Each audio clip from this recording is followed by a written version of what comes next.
Hello friends, मैं आपका host Jayesh Yadav. मैं आज आपका इंट्रोडक्शन कराने जा रहा हूँ शिवम तिवारी से, जो एक बीएमए स्टूडेंट हैं। इनकी लाइफ जर्नी के बारे में हम थोड़ा जानेंगे।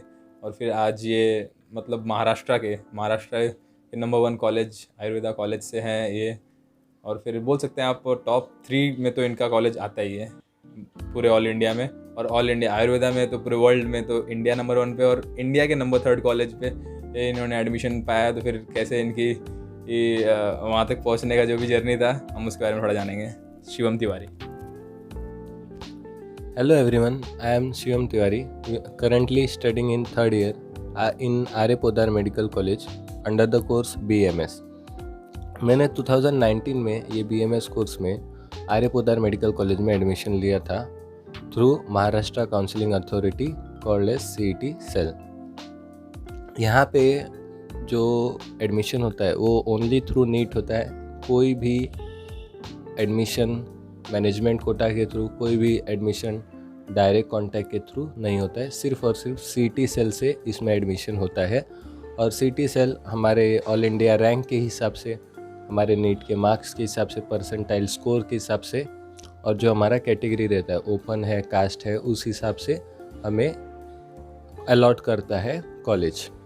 तो मैं आपको बताना चाहता हूँ कि ये जो अभी आपको बताया कैटेगरी रैंक, और फिर ये तो इनका ओपन था कैटेगरी, और फिर इन्होंने नीट में स्कोर किया था 525 इन 2019।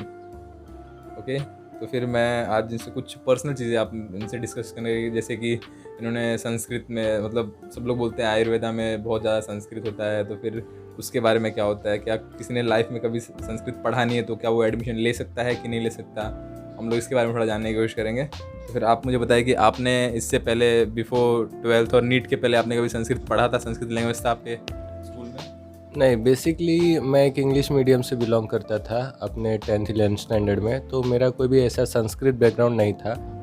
मैं ओपन कैटेगरी का था, जनरल कैटेगरी का, लेकिन मेरे को कोई संस्कृत का नॉलेज उससे पहले नहीं था।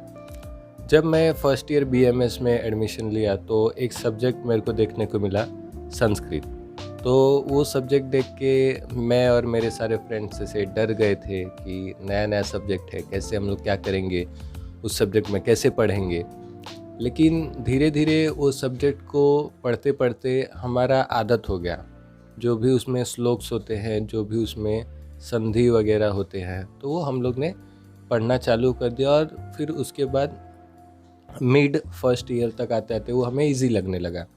तो वो सब्जेक्ट जो है संस्कृत, ऐसा मिथ है कि सब सोचते हैं कि सारा BMS में हर साल संस्कृत होता है। संस्कृत होता है, लेकिन फर्स्ट ईयर में as an separate subject Sanskrit होता है, और बाकी के ईयर्स में सिर्फ हमें संस्कृत में श्लोक देखने मिलते हैं। वो श्लोक का मीनिंग हम अपने लैंग्वेज में, अगर हम महाराष्ट्रियन हैं, मराठी में कंफर्टेबल है, मराठी में वो श्लोक का मीनिंग लिख सकते हैं। हिंदी में कंफर्टेबल है तो हिंदी में, इंग्लिश में कंफर्टेबल है तो इंग्लिश में। तो सिर्फ और सिर्फ हमें संस्कृत आगे चल के सेकेंड थर्ड ईयर में श्लोक्स का ही पढ़ना है संस्कृत। फर्स्ट ईयर में एज एन सेपरेट सब्जेक्ट होता है संस्कृत। तो फर्स्ट ईयर में जो संस्कृत सब्जेक्ट होता है वो हमारा बेस तैयार करता है, जो हम आगे श्लोक्स में पढ़ते हैं। अगर हमें सपोज ABCD ही नहीं आएगा तो हम कोई सेंटेंस नहीं पढ़ सकते।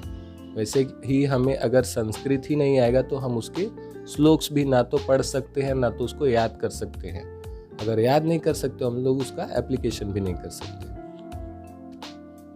तो फिर मैं ये जो क्वेश्चंस है आप लोग की तरफ से है, क्वेश्चन ऐसा कुछ कि इंटरेस्टिंग क्वेश्चन जो भी रहता है आपको, जो मेडिकल स्टूडेंट्स लोग पूछना रहता है, तो मैं यहाँ पे तीसरा क्वेश्चन पूछ रहा हूँ कि जैसे कि आपके साथ सीनियर लोगों ने फर्स्ट ईयर में, अभी तो आप फिलहाल खुद सीनियर रहेंगे, तो फिर सीनियर लोगों ने आपके हाथ में कैसा ट्रीट किया? मतलब इट्स गुड एक्सपीरियंस और बैड एक्सपीरियंस? मैं लोकलाइट था, मैं हॉस्टल में नहीं रहता था, मैं मुंबई का ही रहने वाला था, इसलिए मैंने हॉस्टल नहीं लिया था।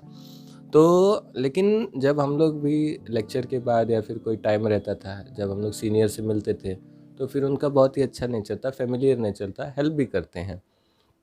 ऐसा तो नहीं बोलूँगा कि 100% रैगिंग नहीं होता मेडिकल कॉलेजेस में, होता है रैगिंग, लेकिन उतना सीवियरली नहीं जितना पहले हुआ करता था। ये नॉर्मल एक जैसे कि इंटरेक्शन बोल सकते हैं सीनियर जूनियर के बीच में, ताकि जो जूनियर है वो अपने आप को एक्सप्रेस करने के लिए सीनियर से बाद में डरे ना। तो ये एक टाइप का एक इंटरेक्शन होता है। ये रैगिंग नहीं हम लोग बोल सकते। सीनियर हम फिर मदद भी करते हैं बाद में, जैसे कि एग्ज़ाम के टाइम पे क्या क्या इम्पोर्टेंट नोट्स हैं, ये सब किया जाता है, मदद किया जाता है। तो मैं पूछना चाहता हूँ कि जैसे कि सबका क्वेश्चन रहता है बहुत सारे स्टूडेंट्स का कि मतलब फर्स्ट ईयर में सब्जेक्ट्स क्या होते हैं, ये मतलब मॉडर्न से रहता है या फिर आयुर्वेदा का पार्ट रहता है, तो कितने सब्जेक्ट होते हैं टोटल फर्स्ट ईयर में, सिर्फ आप मुझे ये बताइए। बेसिकली फर्स्ट ईयर में 5 सब्जेक्ट्स होते हैं, जिनमें हमें ऐसा ही नहीं है कि सारे सब्जेक्ट्स आयुर्वेदिक होते हैं, उसमें हमें मॉडर्न के रिस्पेक्ट में भी हम लोग को कुछ पढ़ना पड़ता है। जैसे कि शारीरिक क्रिया हो गया, तो शारीरिक क्रिया इज़ फिजियोलॉजी, तो उसमें हम लोग को मॉडर्न का फिजियोलॉजी भी पढ़ना पड़ेगा, और उसमें जो आयुर्वेदिक फिजियोलॉजी है वो भी हम लोग को पढ़ना पड़ेगा। और शारीरिक क्रिया के बाद आता है शारीर रचना। शारीर रचना में हम एनाटॉमी पढ़ते हैं मॉडर्न का भी, और जो आयुर्वेदिक के हिसाब से हमारे बॉडी का एनाटॉमी है वो भी हम लोग पढ़ते हैं, तो आयुर्वेदिक और मॉडर्न। उसके बाद आता है एक सब्जेक्ट पदार्थ विज्ञान। पदार्थ विद्या ये क्या सब्जेक्ट है, तो ये आयुर्वेदिक प्रिंसिपल है, मतलब कि जो भी आयुर्वेद में जो भी प्रिंसिपल सिद्धांत होते हैं वो हम लोग ये सब्जेक्ट में पढ़ते हैं। फिर अष्टांग हृदय एक तरीके का संहिता का पार्ट है, जो आयुर्वेदिक संहिताएं होती है तो उसमें अष्टांग हृदय होता है। अष्टांग हृदय का भी सूत्र स्थान इसमें हमें देखने को मिलता है। उसके 30 चैप्टर होते हैं टोटल उस सब्जेक्ट में। 5वां सब्जेक्ट है वो संस्कृत होता है। संस्कृत में हम लोग ये सब पढ़ते हैं कि क्या क्या, जैसे ग्रामर, जैसे मॉडर्न का ग्रामर होता है ABCD, वैसे ही संस्कृत में श्लोक्स का भी ग्रामर होता है, तो ग्रामर हम लोग संस्कृत सब्जेक्ट में पढ़ते हैं। तो फिर मेरा नेक्स्ट क्वेश्चन है कि जैसे कि चलो आपने बता दिया फर्स्ट ईयर में क्या क्या क्वेश्चन रहते हैं, संस्कृत के बारे में आपने बता दिया, तो मैं पूछना चाहता हूँ कि scope after BMS what we have next to BMS, मतलब स्कोप में जैसे कि आप सर्जन वर्जन का क्या क्या क्या रहता है, मतलब जो भी रहता है। तो आयुर्वेदा BMS करने के बाद अब BMS में भी या तो देखो UG हो गया BMS का, तो फिर हम उसमें PG कर सकते हैं। PG में पोस्ट ग्रेजुएशन कोर्स, उसके भी 2 ब्रांचेस होते हैं, MD और MS के। MD में भी हम लोग पर्टिकुलर सब्जेक्ट में ND कर सकते हैं, पर्टिकुलर सब्जेक्ट में MS कर सकते हैं। तो ये तो हो गया study, higher studies, post graduational studies. अगर हम उसके बाद BMS करने के बाद अगर हम स्टडीज़ नहीं करना चाहते हैं, तो फिर वहाँ पे हम लोग अपना एक आयुर्वेदिक डिस्पेंसरी खोल सकते हैं, वहाँ पे जहाँ पे फैमिली फिजिशियन हो सकते हैं हम लोग। उसके बाद किसी भी आयुर्वेदिक फार्मास्यूटिकल कंपनी में रिसर्च एंड डेवलपमेंट में हम लोग वो पोस्ट हासिल कर सकते हैं, लेकिन उसके लिए भी हायर स्टडीज़ का रिक्वायरमेंट होता है, कहीं कहीं पर BMS को ले लेते हैं। फिर उसके बाद जो भी नेशनल मेडिकल मिशंस होते हैं गवर्नमेंट के थ्रू, उसमें हम लोग एज एन वॉलंटियर काम कर सकते हैं, और उसके बाद हम लोग खुद का अपना एक आयुर्वेदिक मेडिकल स्टोर डाल सकते हैं, मतलब आयुर्वेदिक मेडिकल स्टोर ओपन कर सकते हैं। तो ऐसे बहुत सारे वास्ट स्कोप है, जिसके बाद हम लोग MBA in health and services, MBA in health and services कर सकते हैं, जिसमें हम लोग पर्टिकुलर मेडिकल इंडस्ट्री में कैसे कोई प्रोडक्ट को सेल करना है वो सब देखते हैं। फिर उसके बाद वहाँ पे हम MBA कर सकते हैं। कोई मॉडर्न सब्जेक्ट में इमरजेंसी मेडिकल सर्विसेज में पोस्ट ग्रेजुएशन कर सकते हैं, जिसको PGD EMS बोलते हैं।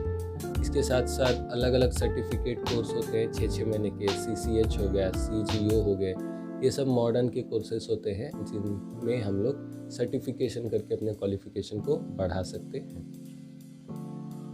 हाँ, तो फिर अभी आज के लिए इतना क्वेश्चन बहुत हो गया, तो क्योंकि इनको अभी एनाटॉमी हॉल में भी जाना है, इनको मतलब कॉलेज जाना है, और फिर आपके जो भी क्वेश्चन रहेंगे तो आप डिस्क्रिप्शन में पूछ सकते हैं, या फिर आपका पूछा हुआ क्वेश्चन तो मेरे पास है ही फिलहाल, बहुत सारा क्वेश्चन रहता है, तो फिर वो सब क्वेश्चन मेरे पास है, तो नेक्स्ट वीडियो में हम लोग कवर करने की कोशिश करेंगे। Thank you Shivam. Thank you.